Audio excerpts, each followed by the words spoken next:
Good morning, Canada. I'm back on another episode of Question Period. Today's September 18th, 2025, and Canada is crumbling really bad. Canada is not in a good place. America just labeled the Canadian-American border as a new terrorism threat, so that's a real thing. Liberals are dropping like flies out of being MPs, out of Mark Carney's cabinet. You have British Columbia is blocking any Alberta pipeline. It's not good. It's really not good. Oh, and then Trump is taking all of the deals with the UK and Europe from Canada. Canada is not pulling off any successful business transactions. So, woohoo! We're doing great. But at least we get to see Pierre Poilievre in the House of Commons today. So that'll be entertaining, question mark. I don't know. There's a lot to take a look at, and we don't have a whole lot of time before question period does begin. So, of course, before we get into the stream, I do want to encourage you all. It's all I ask is for you guys to hit the like button and subscribe to the channel so I can push it out further so more people can actually be notified of what the heck is going on. Because believe it or not, a lot of people don't even really... A, don't care about this stuff. B, doesn't get fed to them in the algorithm. And C, are pretty uninformed. So we gotta do a service to our country and make sure that people can actually see what's going on. We're gonna start off with the fact that CBC is acknowledging that Liberal MPs are starting to resign. Like a lot of them, not just a couple. It's like a real big thing, enough for there to be a lot of questions to be asked. Let's take a look at what CBC, this panel, has to say about it. Drama that, the minority government's in peril and we're going to have an election.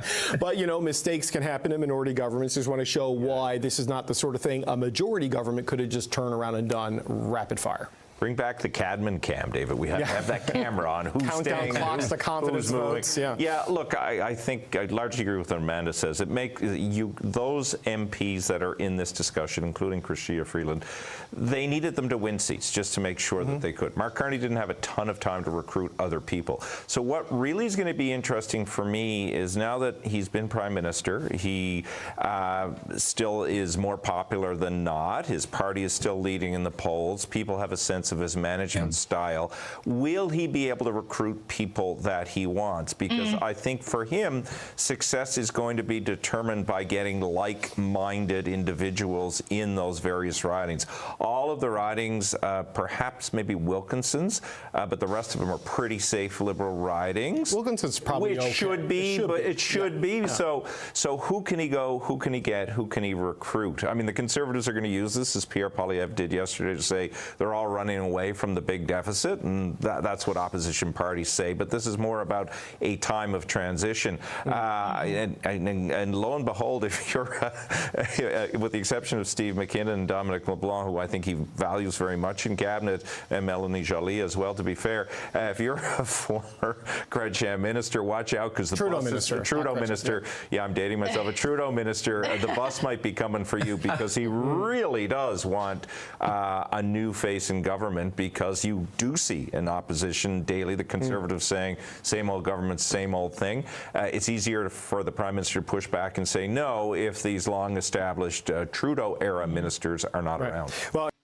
so that's kind of what we're seeing right now. There is some truth to that last bit where you have, all of these MPs that weren't Trudeau, all of them that stayed in, they ran in the election, they got the votes, they got in, and now they're all saying that they're going to resign because they want to clean house, right? They want a whole new set of people, a whole new faces, with the exception of maybe one or two people. Like Dominic LeBlanc is probably going to stay on for a little bit. Like just a couple Liberals are going to be on that were from the Trudeau era, the main faces. And you're seeing it happen. I mean, I called this like over a year, probably 2 years ago. I said, if Trudeau's Liberals really want to save face, they have to just do a whole sweep and clean out everybody. Everybody from the Trudeau era eventually has to go, and they have to bring in new faces and new branding. And it turns out that that's what they're doing. Whoops. I don't know if they listened to me, but it turns out that that is what they're doing. And it's probably going to start helping them in the long run, which obviously is not favorable, right? If I had it my way, we would have had a conservative majority government. So we're just gonna have to wait and see how this does play out. But if there is an early election, keep in mind all of those MPs that are resigning, they're going to drop out, and new Liberals are going to run and take their place. And so we could very well see a whole revamp of the Liberal cabinet of the Trudeau era people gone in the next couple of years. Because just historically speaking, in Canada, when you win an election with a minority government, there's usually a follow-up election between like 18 and 24 months. That's just like a historical fact. So we're going to have to see how this does continue. But in terms of moving away from the state of Carney's cabinet and the Liberals, we got to take a look at the state of Canada, because it just got really bad this morning. As of this morning, as of like an hour ago, you have the FBI director, Kash Patel, says that the northern border with Canada is a new terrorism threat, right? This is right from the Washington Times. That's kind of scary, folks. That's kind of scary that part of Canada has actually literally been deemed by the FBI as a terrorism threat with America. FBI Director Kash Patel told Congress on Wednesday that the southern border has been largely secured, with the threat shifting to the larger and less protected northern boundary and could let terrorists sneak in. The enemy has adapted, Mr. Patel told the House Judiciary Committee. We need more focus on the northern border to stop known or suspected terrorists from coming in places like China, Russia, Middle East, Africa, and Afghanistan.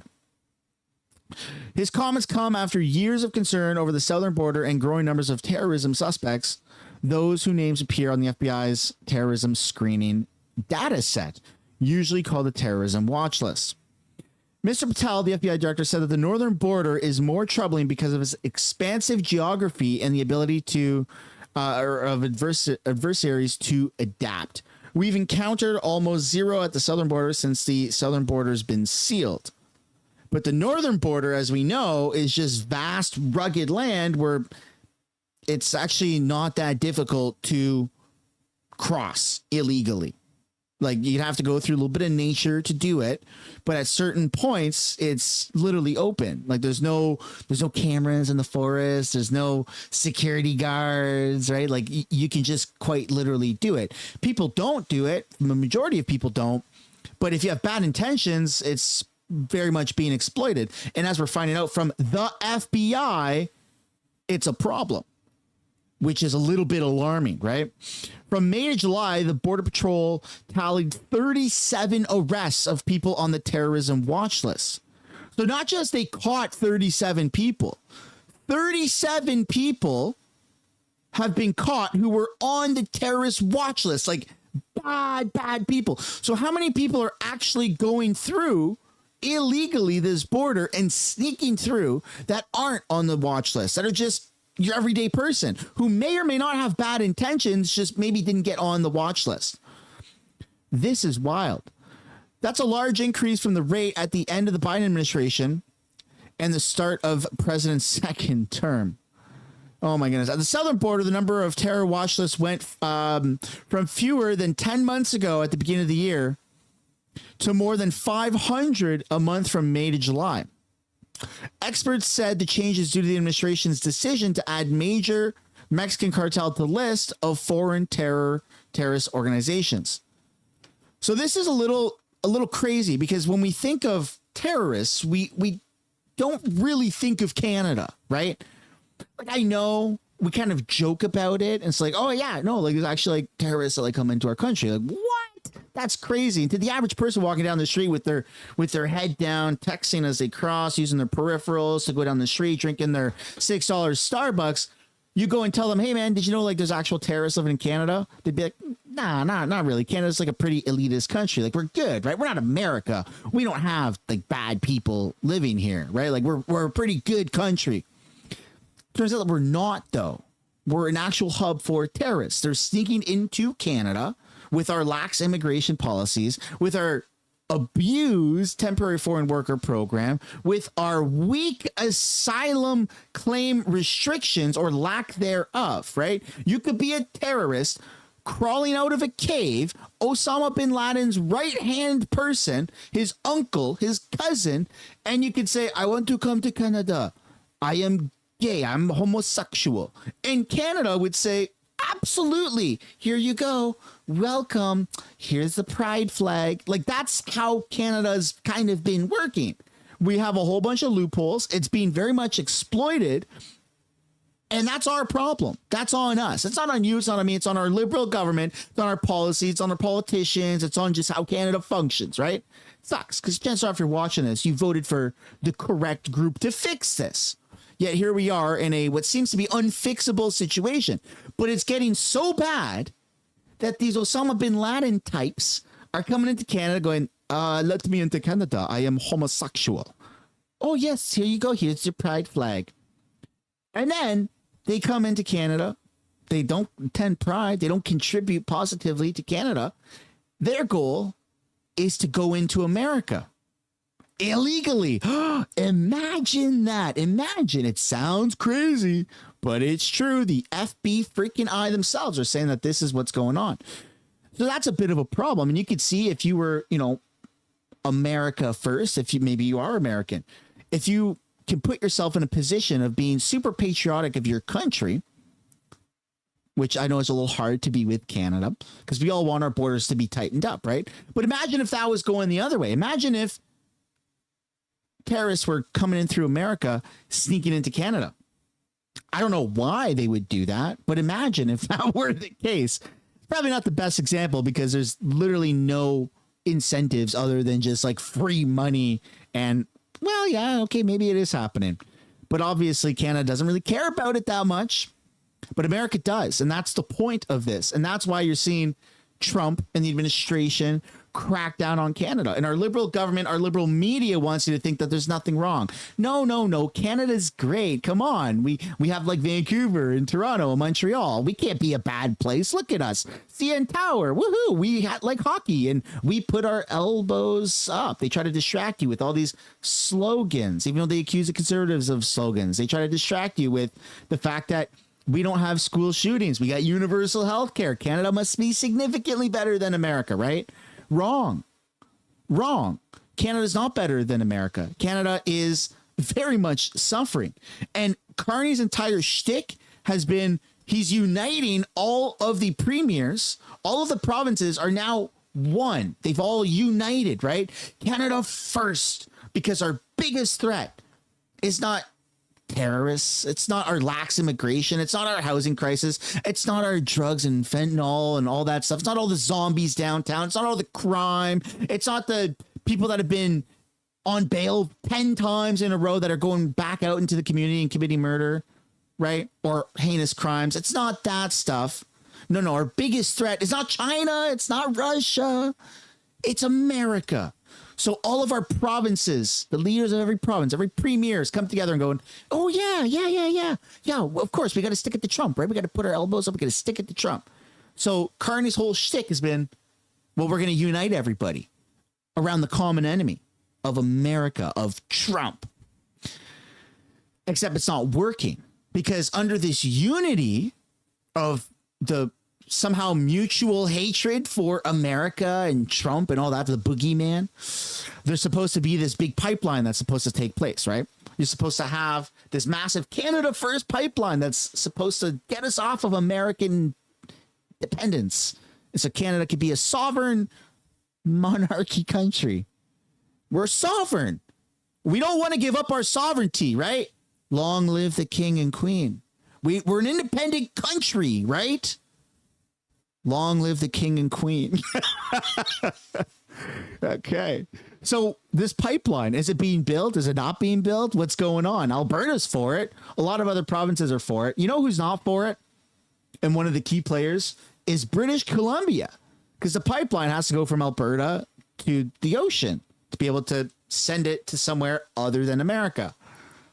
But British Columbia doesn't want it. Let's have a look. Should the West Coast tanker ban be reversed as part of a grand bargain to ship decarbonized oil through the north coast of British Columbia? Well, you know, I'll say this for Premier Smith from Alberta. She's an incredible advocate because you would never guess that there is no private proponent, there is no money, there's no project, there's no support from First Nations along the coast. In fact, nobody's talked to them. And this project is non-existent except for in the political discourse. In British Columbia, we have tens of billions of dollars in projects with private proponents that are ready to go, that need a strong federal partner, and unfortunately, because of this continuing push for this pipeline that doesn't actually exist in any meaningful way, I'm concerned around projects that we actually have that are going ahead in our province. We just announced the Silisms project from the Niska, for example, that rely on the support of coastal First Nations, and that those projects may be put in jeopardy by that push. Unity among Canadian officials and Canadian leaders means that they don't even believe that the projects that each other are creating are real. There is no pipeline, David Eby says. Why would I commit to something that doesn't exist? It's not a real thing. It's just publicity. Canada first, Canada united, right? Kind of crazy because Carney's doing this big push to be somewhat pro oil and gas, kind of, sort of, right? I know he's got a book that debunks that and he's all about climate change and all that stuff, but he's trying to brand himself as pro pipeline. But it's not working. And that's why we're seeing a massive uprising of resentment within Albertans who just want to leave because they see this, right? Albertans have been getting the shit end of the stick for far too long. Every liberal leader that comes in, we're going to unite Canada. We're going to make sure that we can unleash oil and gas in Alberta so that we can make money and please the ant farm that the federal government views as Alberta, right? Because they don't view you as people. They view you as little ants, a battery farm, little working farm. And that's why you're seeing people ticked off that are just ready to go, ready to leave, ready for America to come in or ready for Alberta to separate or a combination of the both. And it's rising. That sentiment is rising in Alberta. It's rising in Quebec. It's rising all over the country because people are starting to see that the Liberal government can't actually do anything. But not to worry because Canada is one of the most European, non-European countries, right? Mark Carney has all these ties to Europe. He has all these ties to the UK. So Canada must be getting some good deals with Europe and all that stuff, right? Wrong. You know who is? President Trump and America. That's who's getting the deals, not Mark Carney. President Trump is, though. Let's have a look. An entrepreneurial spirit combined with British ideas and ingenuity. The UK is one of the world's largest economies. Maybe not quite on the scale of the United States, I concede, but my word, we punch above our weight. And we lead the world in expertise on quantum, on AI, life sciences, financial services, and more. Well, I thought Canada led the world in those things. I thought Canada was the strongest economy in the G7. How is it that the UK can also say similar things? What? This isn't adding up. How is it that Canada can be the leader in quantum and finances and the leading economy in the G7, yet the UK is saying very similar things, that they're actually the leaders? Huh. Interesting. We have the only trillion-dollar tech sector in the West, outside of the US. Again, I caveat. We have the best investment, the best universities, the most Nobel Prizes, and we have Demis here, outside the US. That's what we bring to the table, and we are proud of it. That's why we both benefit from this incredible relationship. Look at the economic prosperity deal that we struck back in May. It was the first trade deal that the President made. And yes, it was the best deal as well. We have the lowest tariffs in the world in vital sectors, and that is some... Hold on, I thought Canada had the lowest tariffs. I thought Canada had the best deal with America out of any other country. Didn't our Prime Minister just say that the other day? Didn't Mark Carney just say that Canada's got the best deal with America? We have the lowest tariffs with America. But the UK also does. Apparently. Huh. Interesting, right? How that works out. achievement. It was a tough negotiation, but we did it for a reason. Because it's a win for both sides. And because we knew that by working together, we could deliver more for working people.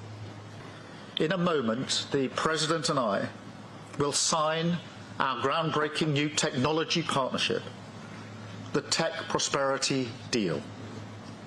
It's a blueprint to win this new era together, shape it according to our shared values, and seize the incredible opportunities that are on offer.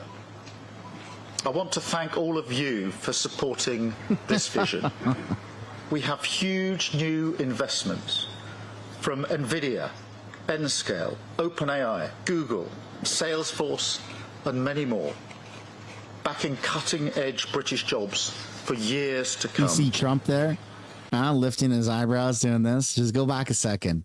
Just doing this. You know what? We're gonna go back and watch it. Look at this. Look at Trump's face. I love this. OpenAI, Google, Salesforce, look at him, and many more, backing cutting-edge British jobs for years to come. And of course, tech needs energy. So to fuel this revolution, we've struck a new deal on civil nuclear power. We discussed this, Mr. President, last time we were together, and the opportunities we had. Generating energy for millions of homes and businesses, driving down bills on both sides of the Atlantic, and driving up energy security. So I want to thank everybody here for supporting this too, with brilliant job-creating investments from Momentum and others, including building up to 12 advanced nuclear reactors in the northeast. So this is a great day for the special relationship, a celebration of what has gone before, of course, but more than that, a moment to deliver investments, jobs and deals which will improve people's lives now and light up the special relationship for years to come. So thank you all. And now it is my pleasure to hand the floor to my friend, our friend, President Trump. Thank you very much. Doesn't this sound familiar to Mark Carney, a leader, part of the British Crown? Okay, that's what the UK is, right? To be talking so much smack about Trump and then to get up on a press conference like this and kiss the ring and kiss his butt. I mean, this is just incredible. You're seeing politicians realize, other world leaders, other countries' leaders realize that they ain't shit next to America. This is a humbling journey for all of us when we all get to witness it. Doing a great job.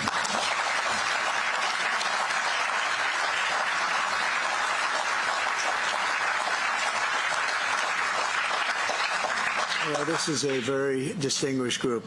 I can tell you that's what I do for a living. It was before politics. I would have to deal with you, and you are the best. You're the best in the world, and you're here. And it's an honor to have all of these great leaders. Really an honor. But I'm sincerely grateful to Prime Minister Starmer and Lady Starmer for welcoming us to this very special home, this beautiful place. It was nice to have a first.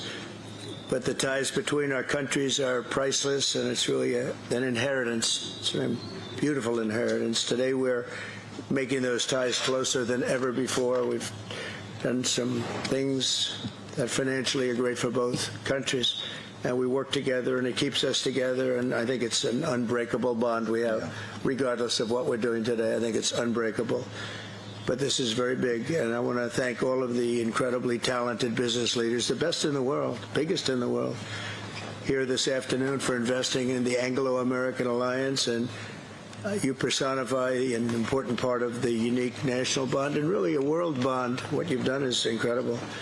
Our two countries do a great deal of business together. $340 billion last year was the number. In May, the United Kingdom became the first country to make a trade deal with the United States during my second term, and we sort of wanted to make it the first because the bond is so strong and the relationship so long. That agreement will create billions of dollars in opportunities for American farmers to sell their products into the UK, reduce barriers to trade, and give the U.S. manufacturers better access to the UK's world-class aerospace supply chain, which is really is world-class. A lot of people think. But this new accord is already helping spur a massive wave of private sector deals worth over $350 billion alone, headlined by a $136 billion from Blackstone. That's very nice. Steve, thank you. That's why you have that location, I think. It's considered the best seat of the year. Yours is pretty good too, Jensen. See, when you work with America, when you work with Trump, you get treated properly, right? Because there is a big shift that's taking place in the world. China is trying to take a significant amount of power away from America. So you have to pick its side right now. You can't be in the middle. I'm sorry, but the world does not revolve around being in the middle like Switzerland. At some point, you got to pick a side. UK is picking America. That's good. They get to continue on. Business per usual. That's phenomenal. Canada's still kind of stuck. Canada's trying to be this weird little Switzerland place. It's not a good look for Canada. Canada should be taking notes. Should be absolutely taking notes and be doing stuff like this. That's good. That's great, Steve. You know what you're doing better than anybody. American company X Energy and British company Centrica has been announcing, and really for a long while they've been talking about this deal, the deployment of modular nuclear reactors across the UK, all across the UK. It's been in the wind for a couple of years, and now we're getting it done, generating more than $50 billion in economic value, creating up to 2,500 jobs and powering 1.5 million homes. That's a lot of homes. Leading China and the world by a lot in AI, a lot. And we're creating tremendous amounts of energy and letting you create your own electricity in many, many cases. And we're giving you very rapid approvals. We're getting them approvals like they've never seen before. They used to wait 15 and 20 years to be rejected. Now they wait 2 weeks or 3 weeks to be accepted. That's a pretty big difference. But they want to be there. But with this agreement, our cherished friendship with the United Kingdom is getting stronger and stronger. And again, I want to thank the Prime Minister. He worked very hard on this and getting this deal done. This is long in the making. They've been talking about it for a long time, and we got it done. And it's a real honor to be with you. And thank you very much. Thank you.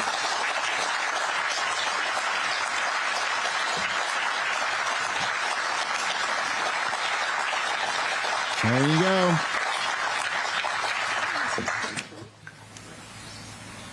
And then they sign it. Incredible to see, man. Canada needs to take note on that. Obviously, we want the best for Canada, but it's just hard to see this happening when Canada keeps trying to fight America, right? Every chance Canada gets is trying to put up a fight against Trump, against America, stick it to them. It's weird. It's very weird what Canada's doing. Anyways, let me know down in the comments what you guys think about that. Is this good for the UK? Do you think this is good for America?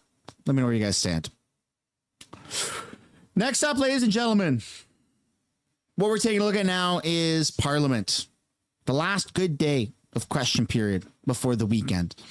Because Fridays is kind of the B team. At least it used to be. Maybe it's different now. But they're in the House. They're doing statements by members. They're doing a bunch of boring stuff. But we're going to tune in. We're going to see what's going on. Before we do, though, all I ask is for you guys to hit the like button and subscribe to the channel.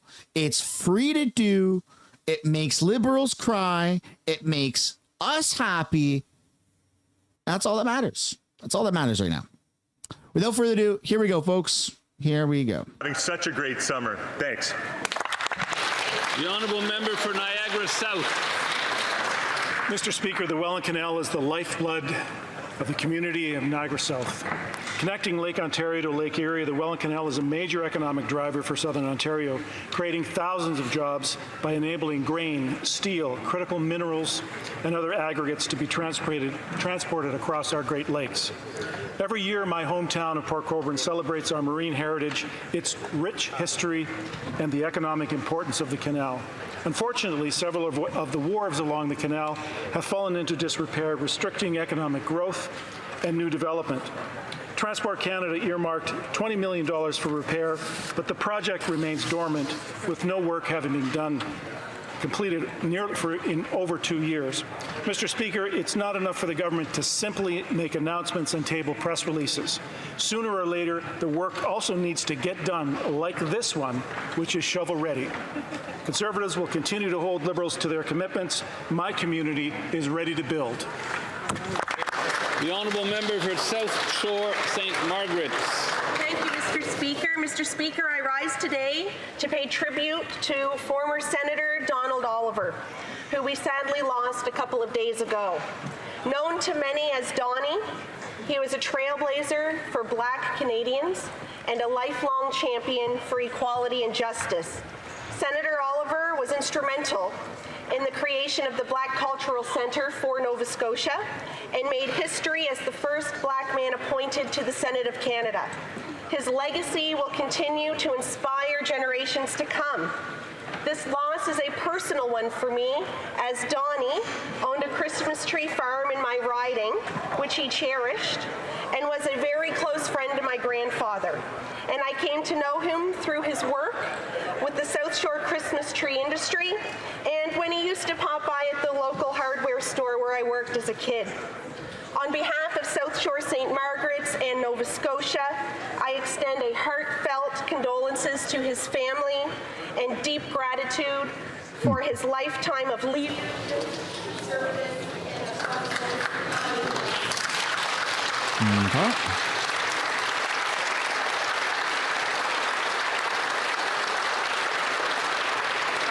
The honourable member for Edmonton Gateway. Mr. Speaker, Edmonton's food bank is at a breaking point. Each month, more than 47,000 people, that's 42% increase, rely on food hampers. And behind those numbers are families and children who cannot afford groceries because liberal deficits lead to liberal inflation, what makes everything cost more. Across the country, parents are forced to choose between rent, clothing, or food for their children, and more children arrive at school hungry every day. Thankfully, our community is stepping up where this government has failed. One example of this is that the Church of Jesus Christ of Latter-day Saints have organized Edmonton's largest door-to-door food drive. On Saturday, September 27th, volunteers will be going door-to-door in many neighborhoods to collect donations. You can also donate at your local grocery store or fire station. A big thank you to all the volunteers and donors. Your hard work and generosity makes a real difference in the lives of people who need it in Edmonton. Thank you. The honourable member for Saint-Léonard, Saint-Michel. After nearly 50 years of unwavering dedication, Mayor Michel Bissonnet has announced his retirement. From the time he was first elected mayor in 1978, through his decades as a member of the National Assembly of Quebec, to his return to the mayor's office in 2008, Michel has been more than a leader. He has been the heart and soul of our community. His tireless dedication, his open nature, and his deep love for Saint-Léonard touched many lives. He built not only a neighborhood, a community, but also trust, hope, and a true sense of belonging in our community. My own political career began with him. I had the honor of joining his municipal team in 2015 as a city councillor. His mentorship, passion, and commitment shaped me in ways that words cannot fully express. Thank you, Michel, from the bottom of my heart. Your legacy will live on every street, in every home, and in every heart in Saint-Léonard. And you are, as I've always called you, a political institution. The honourable member for Louis Saint-Laurent, Akiawenrak.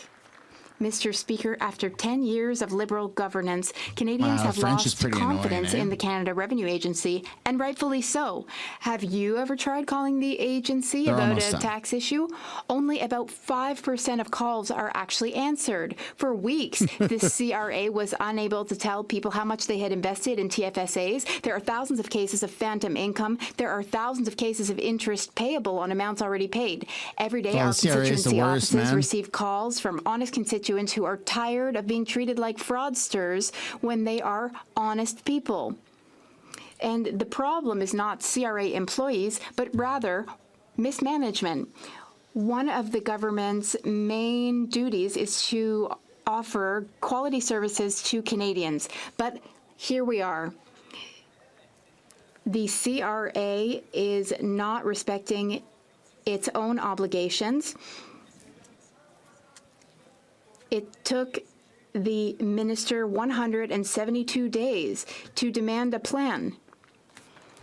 And Canadians deserve better. Coast Sea to Sky Country. Mr. Speaker, this month Whistler turns 50. What started in 1975 as a gravel road, a few cabins, and the bold dreams of pioneers like Nancy Green and Franz Wilhelmsen has grown into a world-class destination. From the first gondola at Creekside to the rivalry between Whistler and Blackcomb Mountains, and partnering with the Squamish and Lil'wat Nations to host the 2010 Olympic and Paralympic Games, Whistler has always been a place of possibility. If you could ski it, if you could hike it, if you could bike it, if you could build it, you did. Today, Whistler is Canada's premier year-round tourism destination and a vibrant community where visitors' energy blends with the hearts of residents, families, workers, and volunteers who make it special.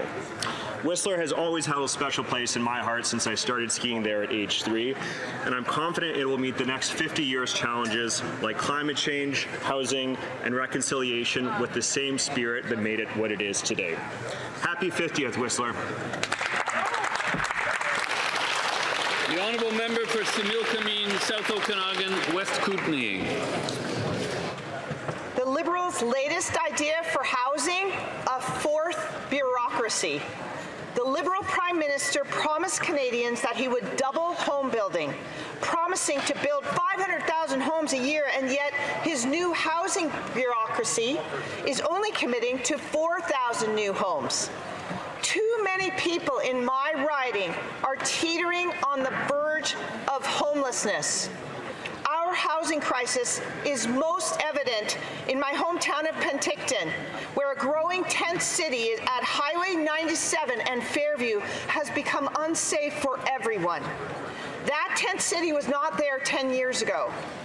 The Prime Minister promised to build homes at a record pace, and yet instead he is building more bureaucracy. Fucking Liberals, another Liberal promise, because this Prime Minister is just another Liberal.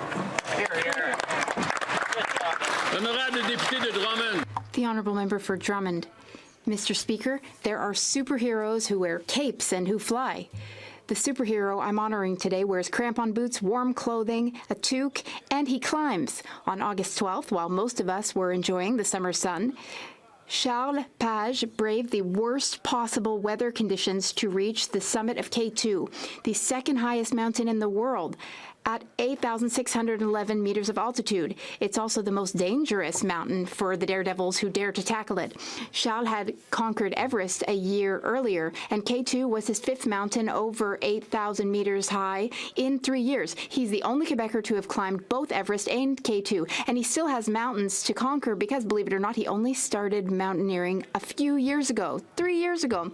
The day before his departure for Nepal on June 23rd, Charles Page delivered an incredible patriotic speech at our national holiday celebration in Drummondville. That's when I understood the pride he brings to the world's summits when he plants our flag with its fleur de lis. Charles, you make us proud. Thank you. For Port Moody Coquitlam. Mr. Speaker, for nearly 50 years, Mossam Creek Hatchery in Port Moody has been powered by outstanding volunteers dedicated to restoring salmon and educating generations of students. After a devastating fire in 2013, the community rebuilt the hatchery stronger than ever. What began as a small hatchery is now a welcoming, world-class education center where students and community members experience the wonder of wild salmon and learn the importance of watershed stewardship. Please join me in recognizing the extraordinary volunteers whose decades of dedication have brought salmon back to Mossam Creek, and of course to President Kevin Ryan of the Society for the Burrard Inlet Marine Enhancement Society, who is here in Ottawa today. Merci beaucoup. Thank you very much.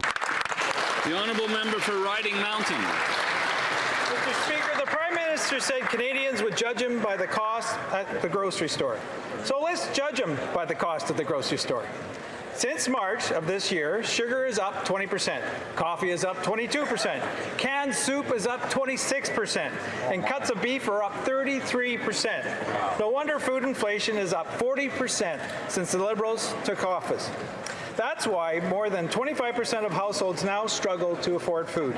I've heard heartbreaking stories from Canadians. Parents can't afford to feed their kids hearty meals. Seniors are skipping their meals altogether, and food banks have never been busier. Yet yesterday, the Liberal Prime Minister arrogantly bragged that he knows many things. Well, clearly, he doesn't know about the cost of food. Canadians can't afford higher grocery prices, and they certainly can't afford this Liberal Prime Minister. The honourable member for Winnipeg. Hey, if you guys haven't yet already, smash that like Speaker, button. on July 5th, a monument was unveiled in my riding to commemorate the victims of Flight PS 752. This tragedy claimed 176 lives, including 8 members of Winnipeg's Iranian community. 5 years later, the pain remains profound for families, loved ones, and communities who continue to bear the weight of this tremendous loss. I had the honor of visiting this memorial, titled An Open Wound in the Sky, located within eyesight of where some of the victims lived. I was joined by Kurosh Dushtanis, who was instrumental in the creation of this monument and lost his fiancée on that day. Mr. Speaker, it is the only permanent memorial in the world dedicated to the victims of Flight PS 752, and it serves as a place for reflection, remembrance, and healing. I want to recognize the dedication of those who brought this important project to life. Their work ensures that the victims of this tragedy will never be forgotten. Mr. Speaker, Canada continues to stand with their families in pursuit of justice and truth. Thank you. The honourable member for York Durham. Yesterday, the Prime Minister proclaimed himself a fiscal and policy expert and promised Canadians that Canada would have a declining level of debt. But another expert, the Parliamentary Budget Officer, instead warned Canadians, quote, the deficit will absolutely increase because of additional spending. Now, you don't have to be an expert, let alone a self-proclaimed expert, to know that more spending means more debt. And more debt means higher housing inflation, food inflation, and harder times for Canadians. The budget watchdog went on to warn, quote, it is impossible to assess the likelihood that the government will meet any of its fiscal anchors. Justin Trudeau's deficit was $46 billion. The Liberals promised it would only be $62 billion in the election. Now BMO says it might be $80 billion, and the C.D. Howe Institute estimates it could be $92 billion. Canadians deserve to know, Mr. Speaker, how high will the deficit go before the November 4th budget? That's what I think. The honourable member for La Salle et Marverdun. Mr. Speaker, now that the school year is well underway, many families in La Salle et Marverdun have been able to start the school year on the right foot thanks to a wonderful show of support. Thanks to several community organizations, including CARD, Bienvenue à l'Immigrant, and Mission Bon Accueil, we distributed hundreds of backpacks filled with school supplies to many children in the riding. I would like to extend a special thank you to Claudia Olga of CARD, Mr. Watts, and Ms. Mvondo, and their organizations. I thank them for their outstanding commitment. I also had the pleasure of presenting 74 certificates to local youth who participated in the Canada Summer Jobs Program. Youth employment, reduce inequalities, and build a stronger community. Merci à tous les partenaires. Thank you to all our partners and volunteers for their dedication. I wish you a great start to the school year. Thank you, Mr. Speaker. Member for Prince George, Peace River, Northern Rockies. The Prime Minister promised lower grocery prices. Quote, Canadians will hold us to account by their experience at the grocery store, he said. Well, in my travels to northern communities this summer, this is what I saw. In Tuktoyaktuk, a can of Alphagetti is $6.79. A jug of milk is $14.79. A 900-gram jar of Cheese Whiz is $17.29. In Cambridge Bay, a can of baked beans is $9.99. A 1.5-liter bottle of ketchup is $19.88.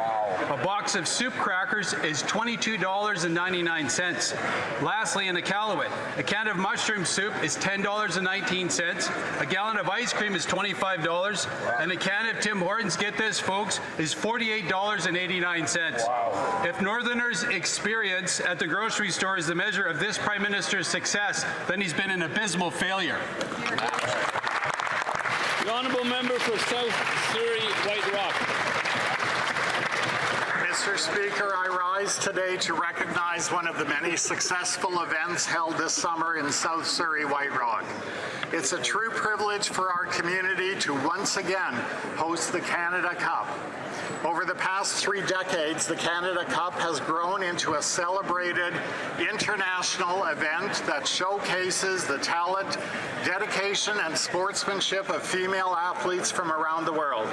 This event is a celebration of the strength, passion, and unity that define the sport of softball. We honor the players, the coaches, the volunteers who make it all possible, and the fans who bring the energy. I would like to recognize the outstanding leadership of Greg Tim and the Board of Directors.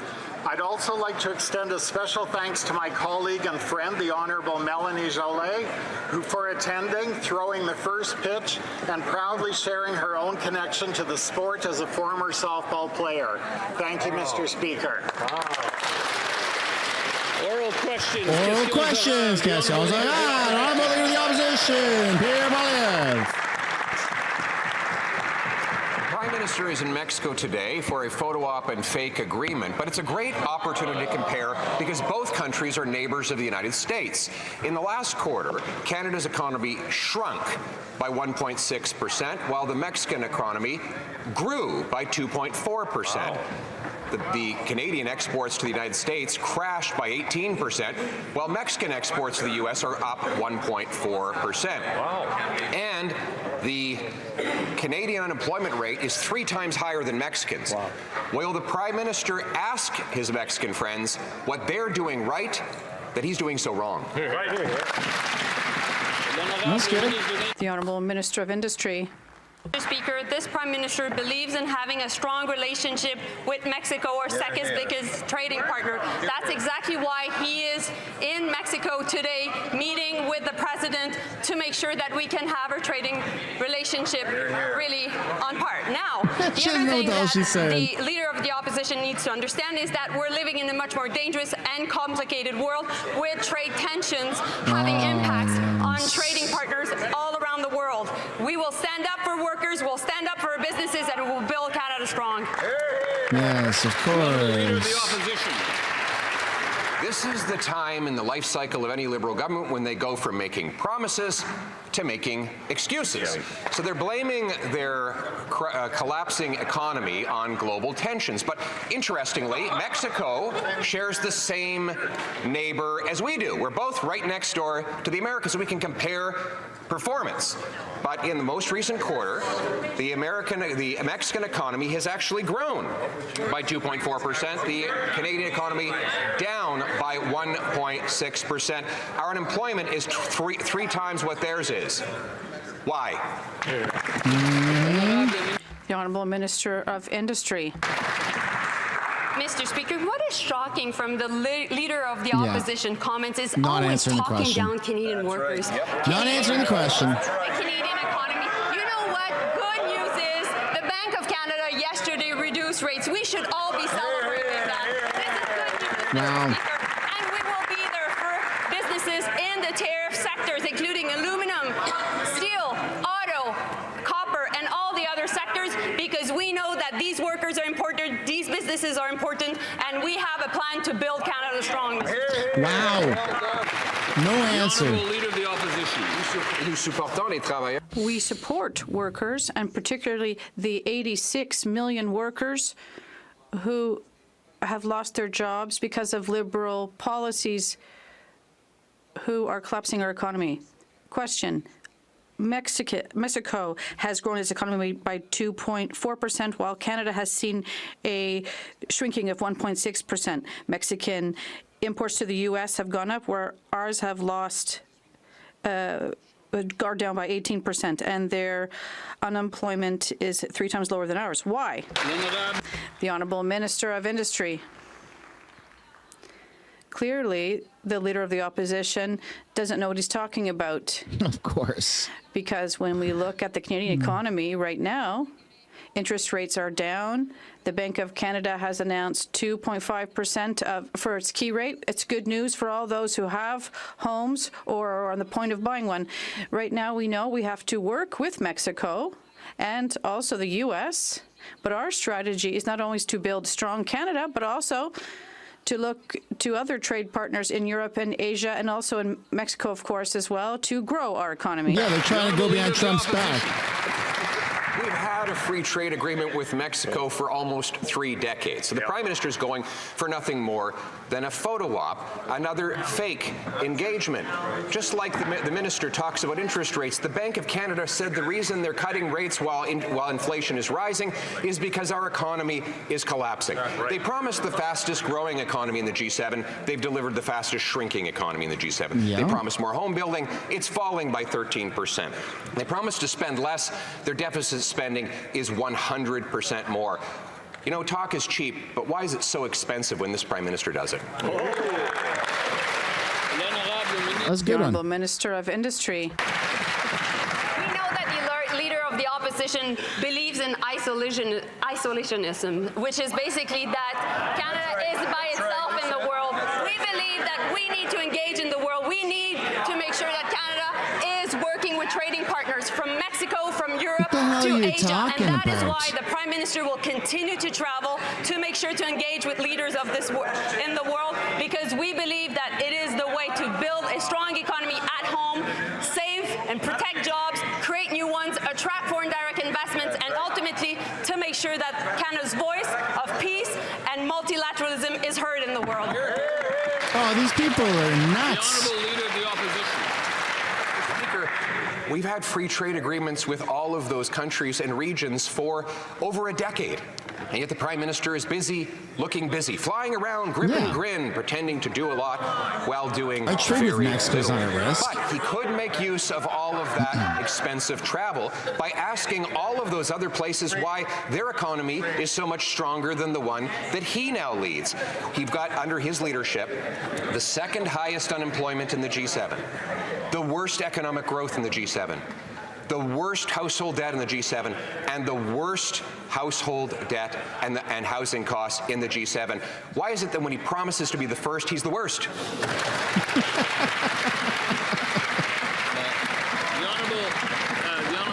Minister of International Trade. Mr. Speaker, as we look at what's happening with global trade headwinds, we need to step up as a country and be there around the world to make sure countries know that we are here. They want to deal with a reliable, stable trading partner. It's our 15 free trade agreements with 51 different countries, access to 1.5 billion consumers that countries rely on, that Canadian workers rely on. That's why the Prime Minister will be there to make sure we're opening up new markets for Canadian businesses and workers. Thank you, Mr. Speaker.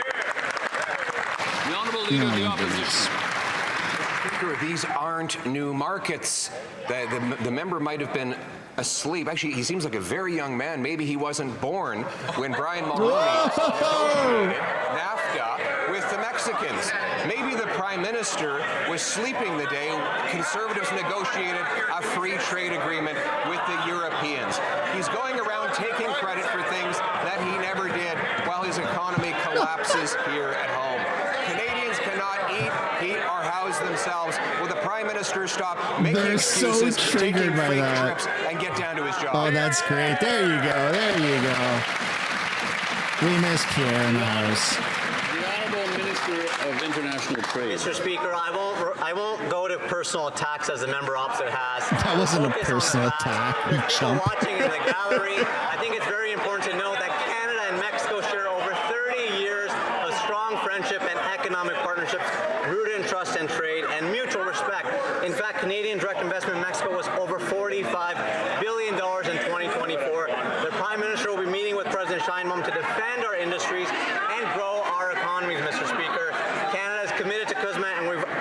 collaborating with Mexico, and that's why the Prime Minister is there to make sure.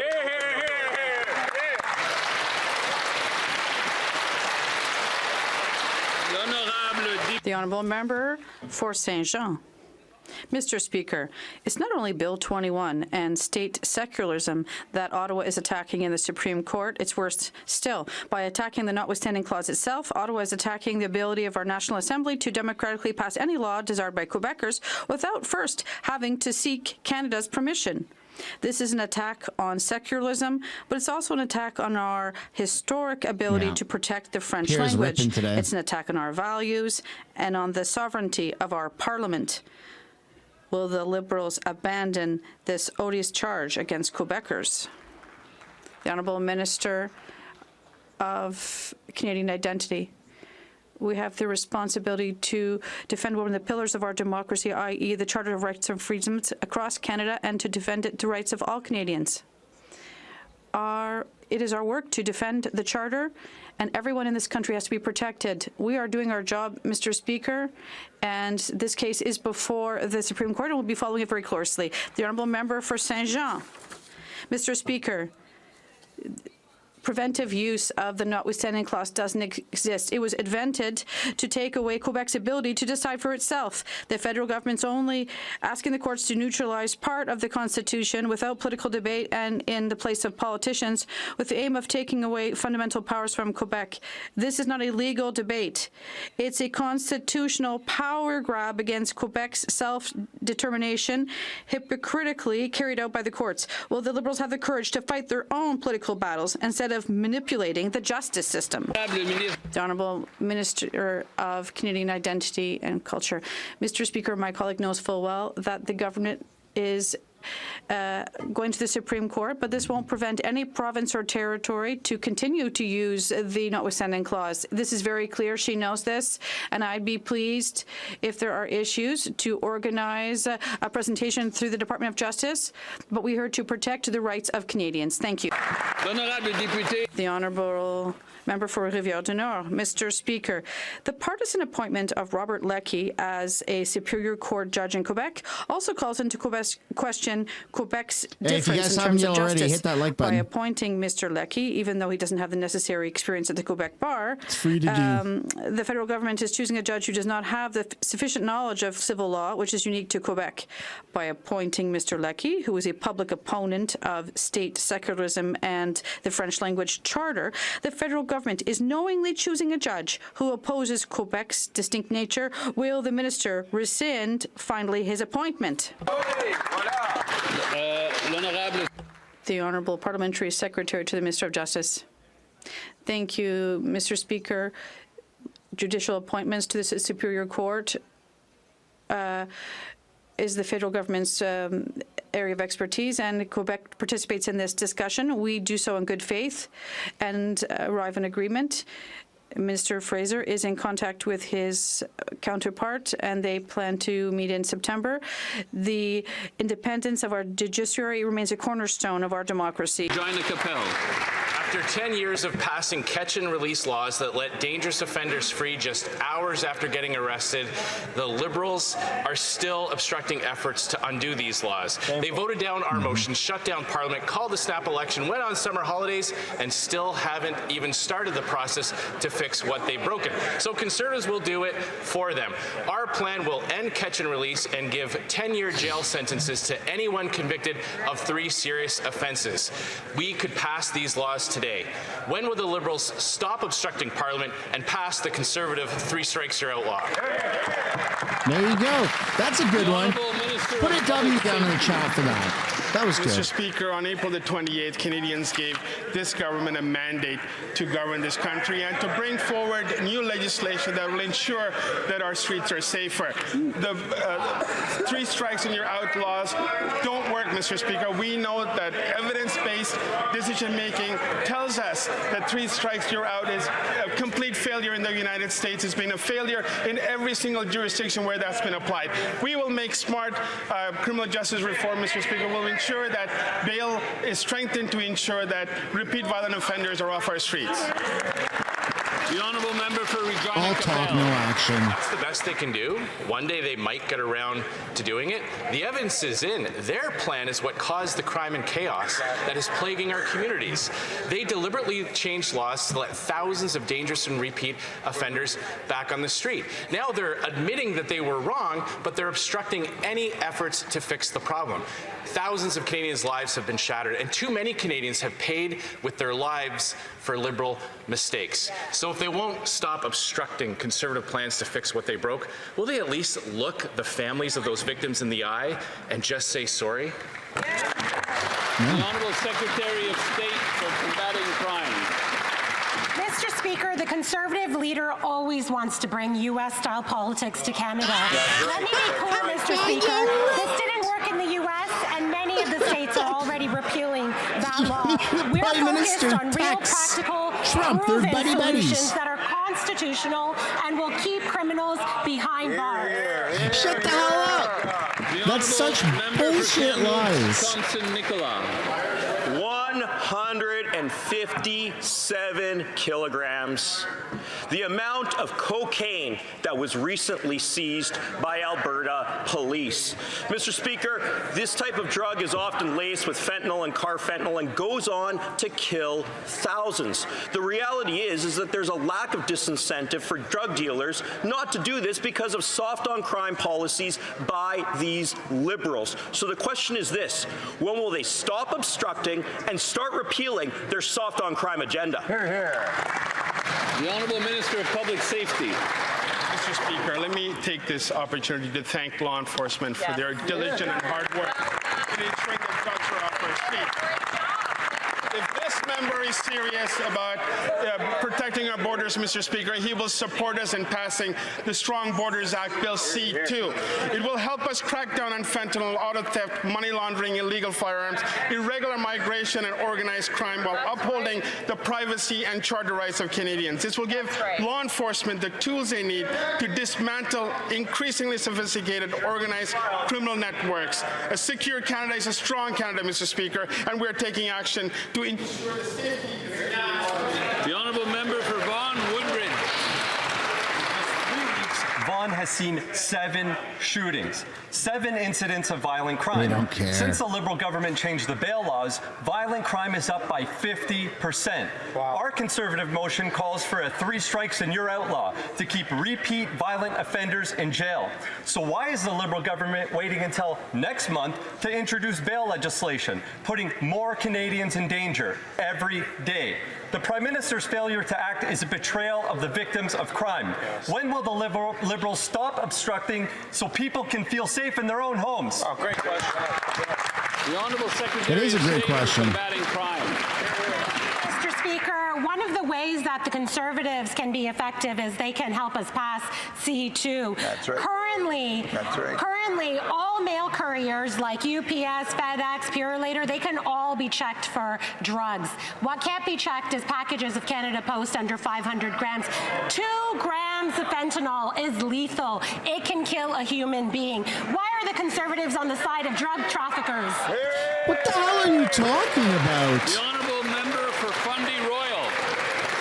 Mr. Speaker, if anyone has an interest in taking dangerous guns off the street, it's the police. But in a stunning indictment of the Liberals' gun confiscation scheme, the Ontario Provincial Police have just told this government they will not participate in their ridiculous gun grab. The OPP know what we've been saying all along, that spending hundreds of millions of dollars to confiscate the property of law-abiding Canadians will not make our streets any safer. Today, the Liberals have the opportunity to do the right thing and put an end to their catch-and-release justice system. Will the Liberals stop obstructing and support our motion to keep violent repeat offenders off our streets? The Honourable Minister of Public Safety. Mr. Speaker, on April the 28th this year, Canadians gave this government a mandate to ensure that guns are off our streets, including continuing and completing the gun buyback program. I respect the decision of the Ontario Provincial Police in this regard, Mr. Speaker. It's important to remember that OPP represents about 26% of overall policing in Ontario. This doesn't mean that we can't and won't continue with the program and collection facilities and municipal police. Mr. Speaker, we can't be tough tough on crime without being tough on guns. This is exactly what we're doing to keep Canadians safe. What in the hell is going on? Mr. Speaker, I love jogging outdoors and walking outside, but I no longer do it during my work weeks here in Ottawa. I no longer go out alone after dinner because I'm afraid, because I've been called out, shouted at, and denigrated because I'm a woman. There's also intimate partner violence, which is hidden and underreported. We need to stop looking the other way. We are introducing C-225, which would protect women from intimate partner violence, as well as a motion calling for a 3 strikes law. Will the Liberals support us? The Honourable Parliamentary Secretary to the Minister of Justice. Mr. Speaker, we are working hard to put forth legislation shortly. The Minister of Justice has already committed to this chamber to table a bill this fall, and we know that community safety is not just a slogan, it is our responsibility. While we are want to achieve tangible results, the opposition is just using slogans and fears. Canadians deserve better and want to feel safe in their own communities, and we are going to take action. Thank you, Mr. Speaker. The Honourable Member for Bellechasse-Chemin-Lévis. As a woman, I am disappointed to hear that. Women are constantly on high alert. Behind closed doors, the situation is troubling. Intimate partner violence is the most common form of violence against women. Our colleague from Kamloops, Thompson Nicola, tabled this morning Bill C-225. It would protect women who have no voice. Can we count on the Liberals to adopt this bill quickly? Yes or no? No. No, the Liberals will not adopt anything. The Honourable Parliamentary Secretary to the Minister of Justice. Mr. Speaker, I understand my colleague when she talks about how hard it is to walk in the street. I know this as well. However, this is not the proposal that we saw today that will help increase safety in our streets. We're talking about logical legislation with all levels of government for our securities that will allow us to give us a collective solution. And therefore, it is by adopting Bill C-2 that we will be able to do something together for women in Canada. The Honourable Member for Repentigny. Mr. Speaker, a report by the Climate Institute confirms that Canada will not meet its 2030 greenhouse gas reduction targets. This is because of the Liberals. By abandoning climate policies such as the carbon tax and encouraging increased oil production from the oil sands, the Liberals are undermining their own targets, according to experts. Oh, he's a bloc. And what's more alarming he's a Quebec guy, that's why. That the Prime Minister did not reiterate his commitment to the 2030 targets. Will Canada meet them, yes or no? The Honourable Minister of the Environment and Climate Change. Mr. Speaker, I'm really happy that the bloc member shares my interest in protecting the environment and to fight against climate change. We've always said this would be hard to do, but we're ready to put the work in. But if he really wants to know, on the other side, the Conservative Party, they love GHG emissions, and if they want to work, they need to work with our government to do the work to fight against climate change. The Honourable Member for Repentigny. Mr. Speaker, the Liberals are giving up the fight against climate change to sell more oil and gas. They're abandoning the carbon tax and incentives to purchase zero-emission vehicles. They're imposing C5 to skirt environmental assessments for energy products. They're backtracking on GHG caps for fossil fuels. In short, the Liberals are acting as if the Canadian identity means being an oil and gas promoter. Are they just digging the grave for the fight against climate change? Is this a legacy we want to leave behind? Oh, my goodness, shut up with that. Minister of the Environment. Really? I've always been clear, our government has always been clear, we're going to build a country that is strong, a strong country, and one that will be good for future generations. To do so, we have to fight against climate change. We know this, and we are doing this work. We continue to do so. And last week, I was in Manitoba. Well, we'll be helping low-income individuals and continue to work towards retrofitting their homes. So we are working with the provinces, and we're going to continue to do so. Member for Elgin, St. Thomas, London South. Thank you, Mr. Speaker. Liberal bail laws have broken the system beyond parity. In St. Thomas, a repeat offender was arrested for breaking and entering, released on bail with a curfew. He had to be in his home by 10 p.m. every night. But there's an issue. He's homeless. He doesn't have a home. The Liberals have made it so ridiculous, people are getting released on bail with a curfew to nowhere. Violent offenders are getting out after being arrested. The Liberals are doing nothing about it. If they're not going to stand up and commit to supporting our 3 strikes, you're out motion now, how many strikes do they think is enough to lock up a repeat offender? Yeah, all right. Throw some W's down in the chat for that. That was pretty solid. This government is tough on crime. We're introducing No, you're new not. legislation You're not tough this on fall shit. to strengthen our bail system for those charged with violent offenses.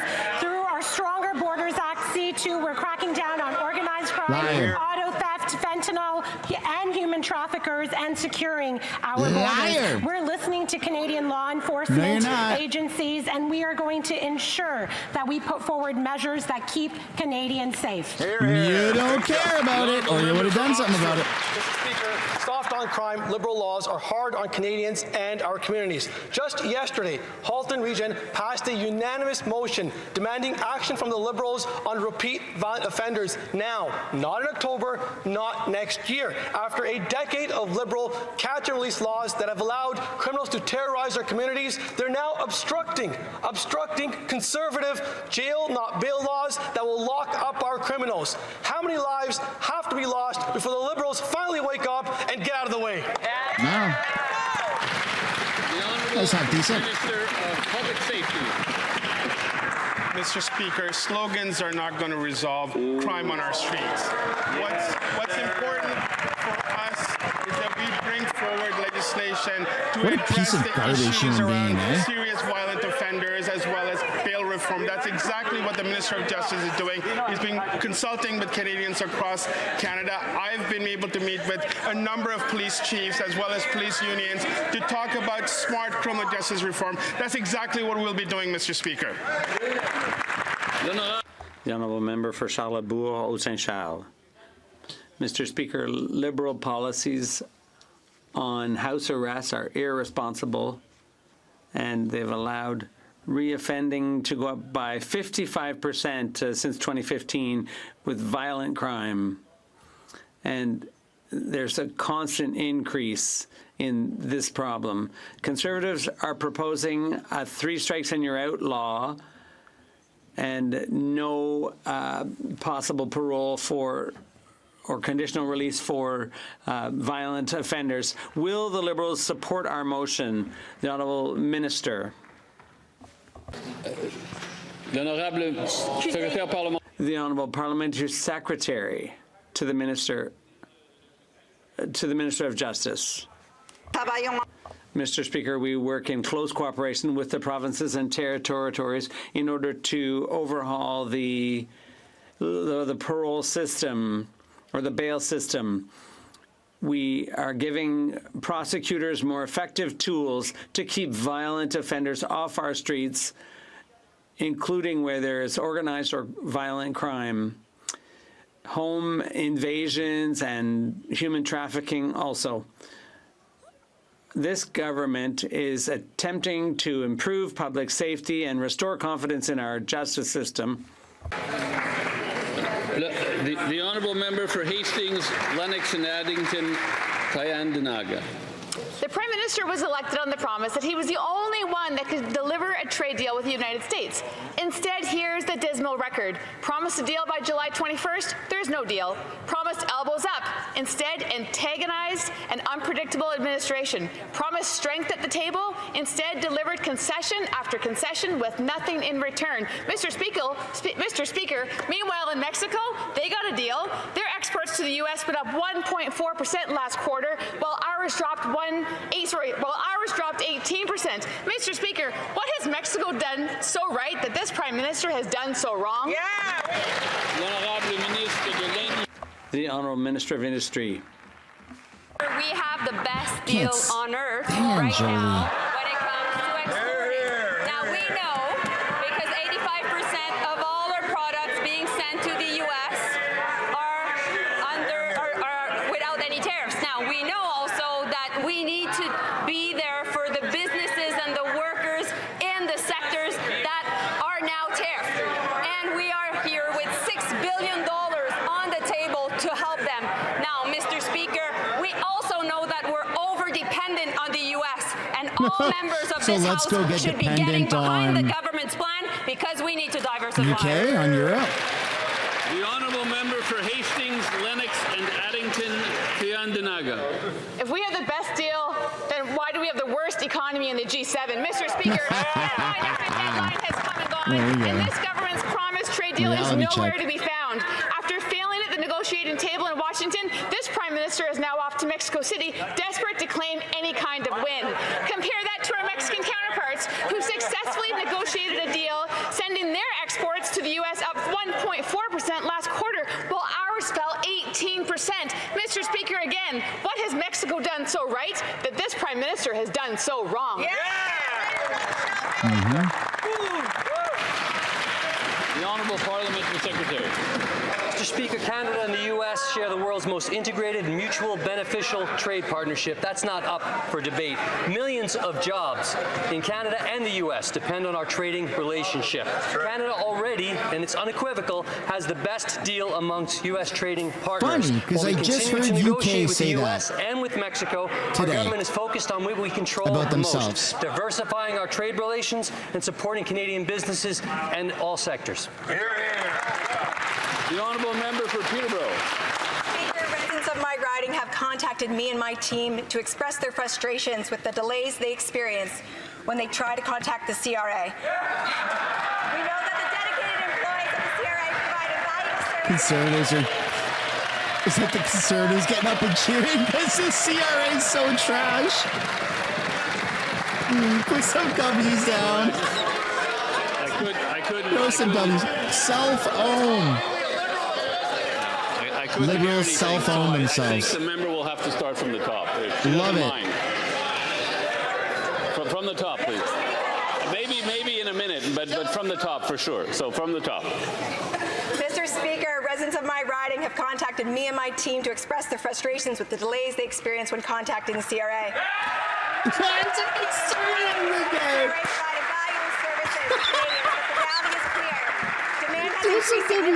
That's so funny. In recent years, and the system needs to be improved. Could the Secretary of State for the CRA and financial institutions inform this House of the measures taken by the government to improve services delivery at the CRA? These morons, man. Oh, the left is a disease. I'm convinced. The Conservatives aren't getting nuts. Look at that. And the Liberals are trying to get up too and take credit for it. The Conservatives have been advocating for, like, getting rid of so much of the gunk in the CRA and fixing the system. It's nice to see such and people voted against it. The Secretary of State for Financial Institutions in the CRA. Mr. Speaker, thank you for that great question. Mr. Speaker, delays at CRA call centers are completely unacceptable. We all know that. There go the Conservatives again. Woohoo! We're realizing Canada needs conservatism. Look at that. Throw some W's down again. Now they muted it. Oh, Moses saying, oh, tabarnak. I'm going to do another freaking petition if you mute it. First, that's my first standing ovation. Thank you. But seriously,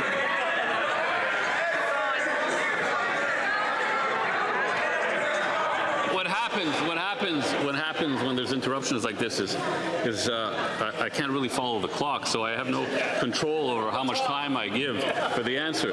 So with the Secretary of State for Financial Institutions and the CRA, I'd like to start from the top, please. Mr. Speaker, we all know that the delays Canadians face at CRA call centers is completely unacceptable. It's not on the CRA employees. They are world-class public servants. This is a systemic failure that's unfolded over decades. Hey, conservatives are going nuts. It is a systemic failure of liberal policies.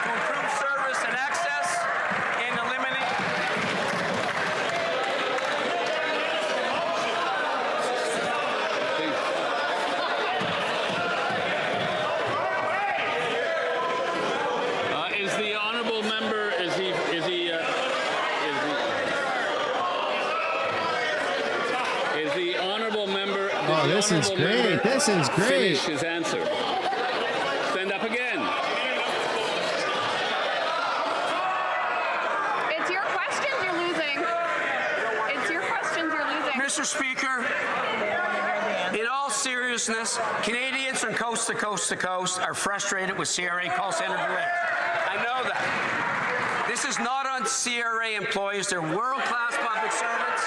This is systemic failure over decades. That's why we're implementing a 100-day plan. That's right. To improve service and accessibility, and we're going to eliminate delays. That's right. The Union of Taxation Employees and the Taxpayers Ombudsman also have expressed support. I'm going to work with CRA leadership. I'm going to hold them accountable. We are going to fix this. Thank you. That is so funny.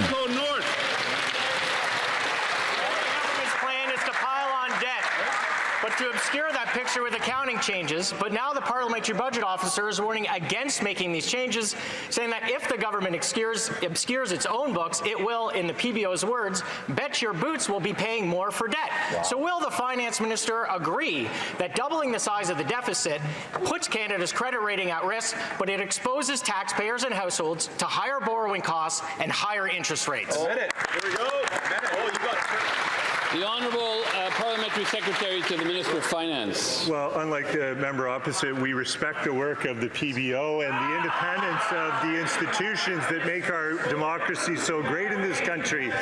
Our government is focused on delivering generational investments in the upcoming federal budget, which the minister announced will be on November 4th. This is good news for Canadians. A budget is coming that will ensure Canadians that we have a prosperous future. We're building Canada strong. The opposition members should get on board. The Honourable Member for Edmonton West. This tired, old Liberal government has doubled the deficit and has abandoned any fiscal anchors it once had, putting Canada's AAA credit rating at risk. The Parliamentary Budget Officer warns that rating agencies are not going to tolerate Liberal accounting tricks, and that if they even have a sniff of a change of a budget presentation, Canadians will be paying higher interest rates immediately. Why is this government playing political games with the budget and risking higher costs for all Canadians? The Honourable Parliamentary Secretary to the Minister of Finance. I think Canadians are getting tired of the Conservative Chicken Little routine. We know this week we had great news that inflation is at 1.9%, which is actually within the band that the Bank of Canada's target range. That's good news for Canadians because the Bank of Canada dropped interest rates this week by 0.25%. That means more money in the pockets of Canadians. That means Canadians save more on their mortgages this week compared to last. That's the bottom line, Mr. Speaker. $1.5 million mortgages coming your way. The Prime Minister promised more jobs, but the only thing that's booming is unemployment. EIUs among women aged 25 to 54 is up 12% in just 1 month. And overall, EI claims are up nearly 13%. year over year. Yet another Liberal broken promise. In Newmarket, I met a mother. She cannot find a stable job. She worries about feeding her 3 kids and paying her rent, and that worry follows her every hour of the day. When will this Liberal government face the damage it has done and apologize to Canadian women for the hardship their policies have caused? The Honourable Minister of Jobs and Family.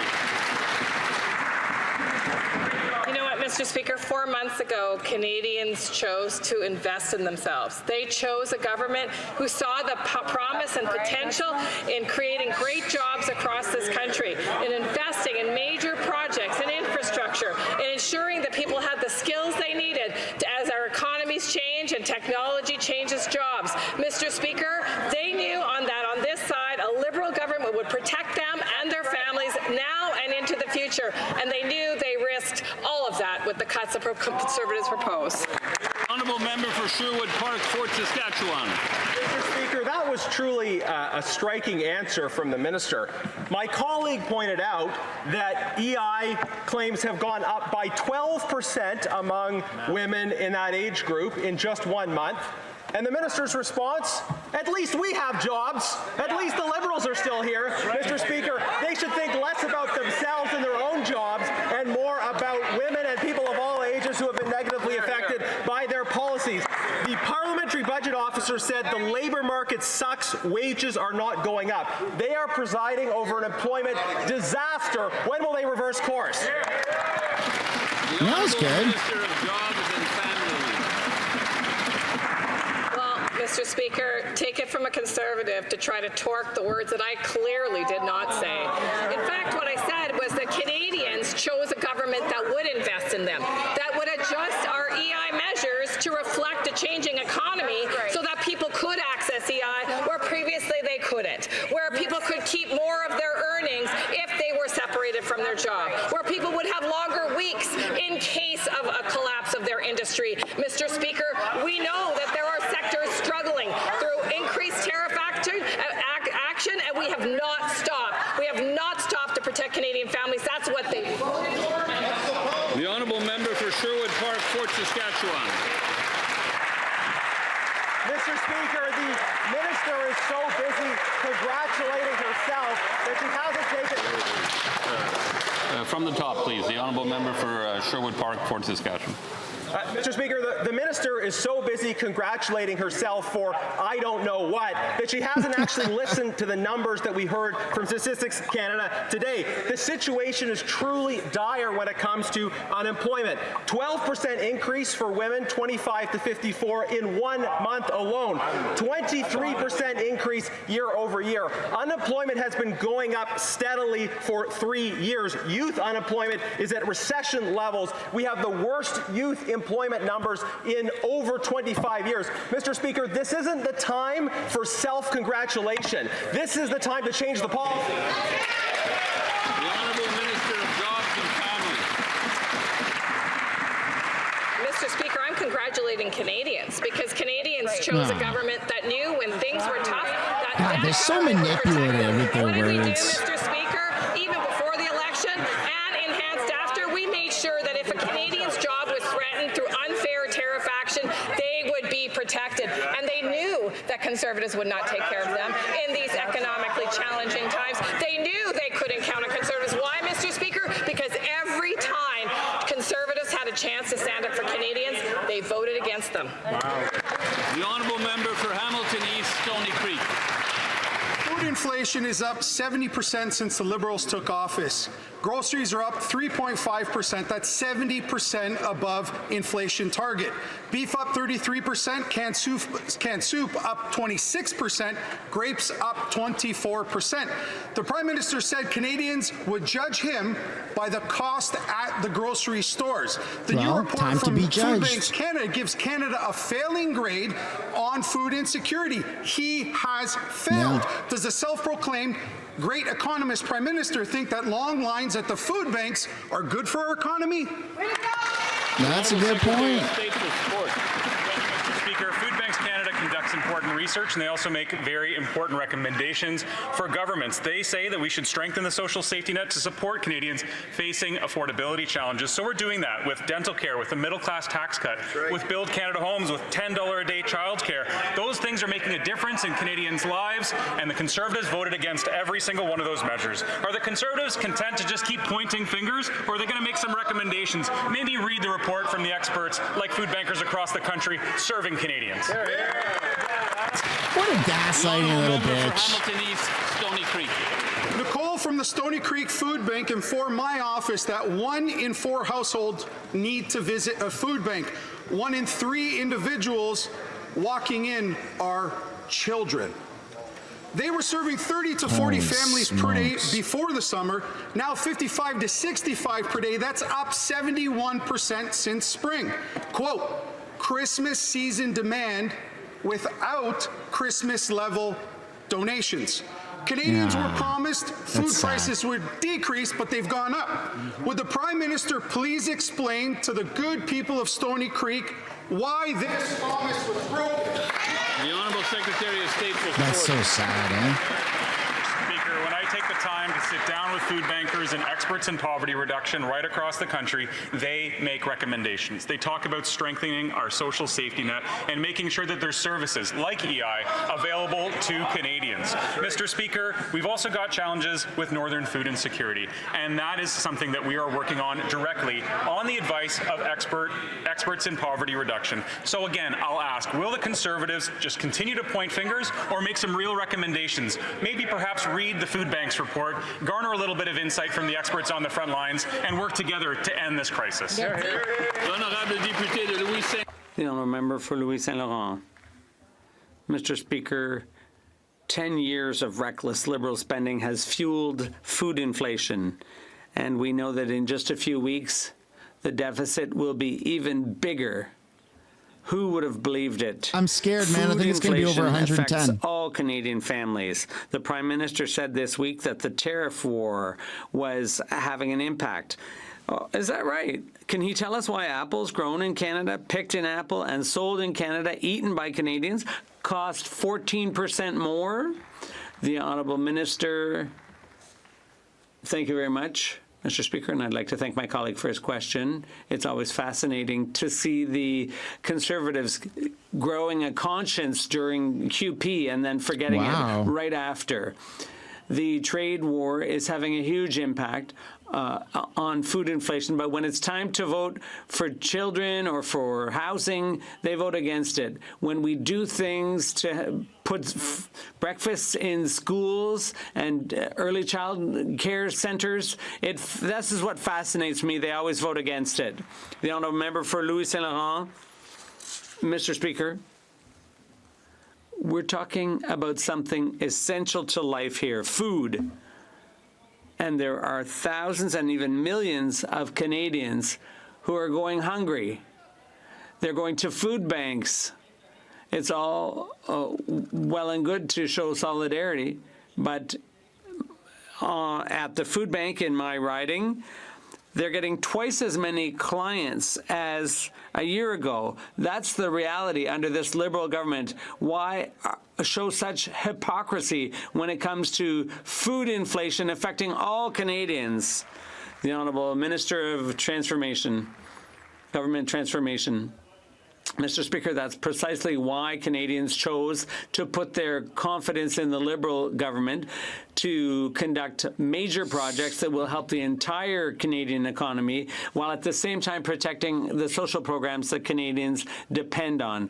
We've seen an immediate impact with the child benefit when we invested in affordable housing, allowing Canadians across the country to have a roof over their heads. That's what a Liberal government's all about, strengthening the economy while protecting our social programs. The honourable member for Argenteuil, La Petite Nation. Thank you, Mr. Speaker. As Canada implements major infrastructure and clean energy projects, skilled workers will be key. Can the minister inform the House of what steps are being taken to support workforce mobility and training? Honorable Ministre. The Honourable Minister of Jobs and Families. Thank you, Mr. Speaker. Canadian workers are ready to build. More than 100,000 workers have been trained through the Union Training and Innovation Program. We are facilitating the recognition of their credentials all across the country. The government is member to building back better, as are Canadian workers. That's so. Okanagan Lake West, South Kelowna. Mr. Speaker, the Globe and Mail has revealed that the former Minister of Transport was warned in May about BC Ferries buying and Freeland's ships from being a called to Chinese testify on state-owned this. shipyard 6 weeks before the public was told. Yet the minister claimed surprise in this House. I am going to give the new minister the opportunity to break tradition with his predecessor and tell us the truth. Did she mislead Parliament?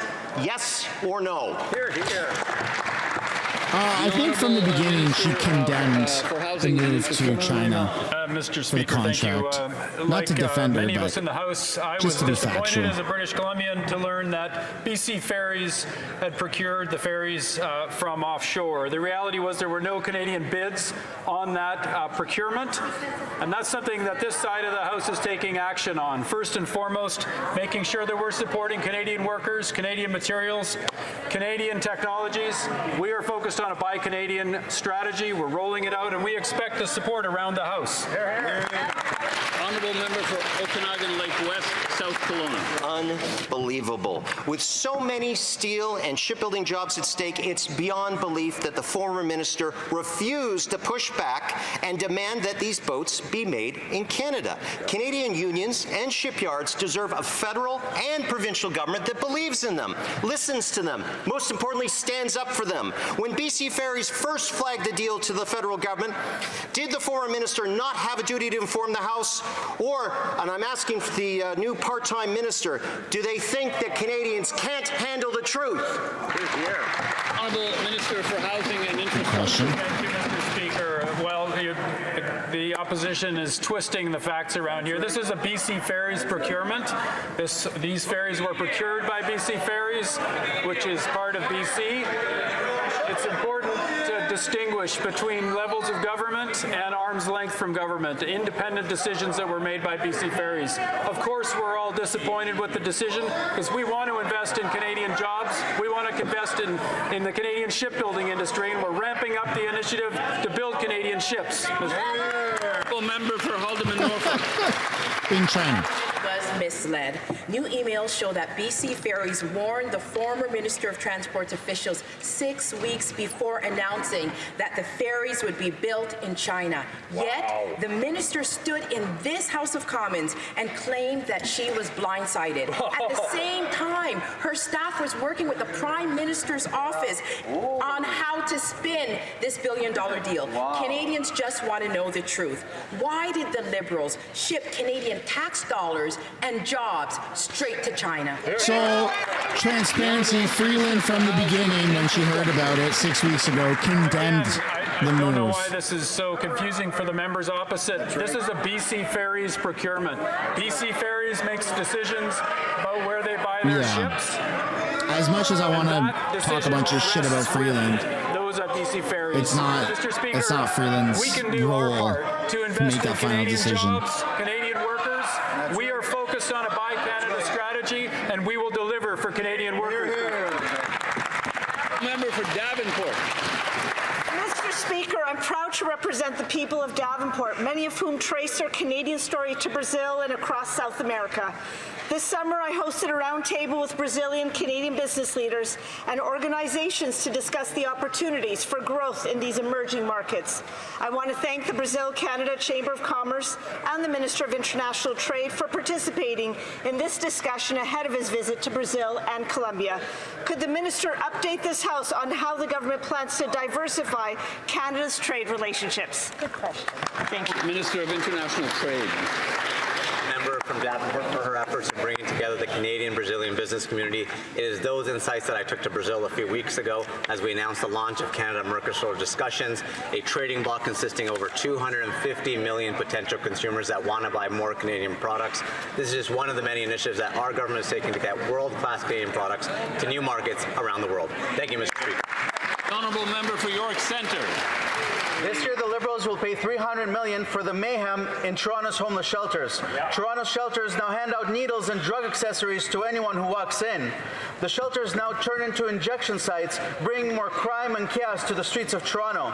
Now, Olivia Chow wants the Liberals to pay for construction of 20 more shelters inside of Toronto's residential neighborhoods. Proposed for my riding, the shelter at Keelan Wilson will be between a middle school and a daycare. Torontonians don't want shelters that function like drug dens close to our schools and playgrounds. Will the Liberals say no to Olivia Chow's shelters, or will they pay for their construction to have Toronto's children picking up used needles? Honourable Minister for Housing and Infrastructure. Thank you, Mr. Speaker. Well, I appreciate the member opposite giving me the opportunity to talk about an unprecedented $1 billion investment in supportive housing for people who are homeless or in shelters so they can move into transitional housing supported by health supports. We have an unprecedented investment ahead of us to make sure people can move from shelters into housing. We expect the members opposite to support that. The honourable member for Edmonton Strathcona. Mr. Speaker, postal workers are the backbone of our communities. They deliver prescriptions, they deliver checks, they deliver vital communications. They could expand services as well to include things like postal banking and seniors check-ins.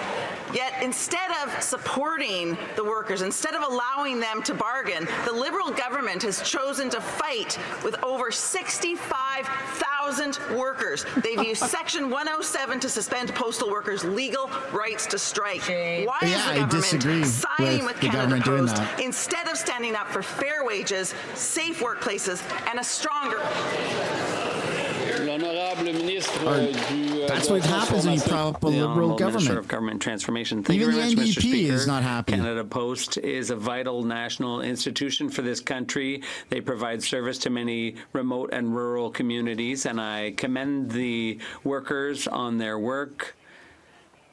It's been 158 years that Canada Post has been doing their good work, and I hope both parties will reach an agreement. Thank you, Mr. Speaker. Honourable member for Nunavut.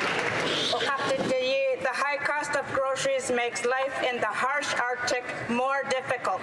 The discontinuation of the ICFI Hamlet Food Voucher Program hit Nunavut hard. People often ask for donations just to feed their family. Shame. This is a direct result of chronic underinvestment in Nunavut by both Liberals and Conservatives. I have written to the Minister of Indigenous Services. Will she respond with much-needed investments? Shame. The Honourable Minister for Northern and Arctic Affairs. Mr. Speaker, our new government is making life more affordable in the North through practical action that reaches families, strengthens communities, and reflects Northerners and what they've told us. We're supporting Indigenous-led housing solutions and building more homes right across the 3 territories in Inuit Nunangat. We're making sure that 14,500 families can afford essential food through the Canada Child Benefit. We're expanding access to traditional foods with the Harvester Support Program and improving Nutrition North so that families can put real local food on the table. Most importantly, we're listening, we're refining our approach with the guidance of Indigenous leaders and building real partnerships that deliver results. Whoa, I'm getting heckled, huh? And with that, question period concludes for today. And I will give members a moment to quietly leave the chamber. All right. That's it. See you guys on Monday. I don't think we do Fridays. We'll have to see. I mean, if Pierre's there tomorrow, then yeah, maybe we'll do it. But chances are he won't be. No one really shows up on Fridays anyways. Enjoy your weekend. We'll be back for the streams on Monday. I think that's what the sitting calendar shows. Let me just... sitting calendar. Let me pull it up here. That was all right, huh? Not too bad. It's nice to see Pierre get back into his groove, right? That's what we all wanted. What week are we? We're September 18th. Yeah, they got next week. All of next week they're in. See you guys on Monday.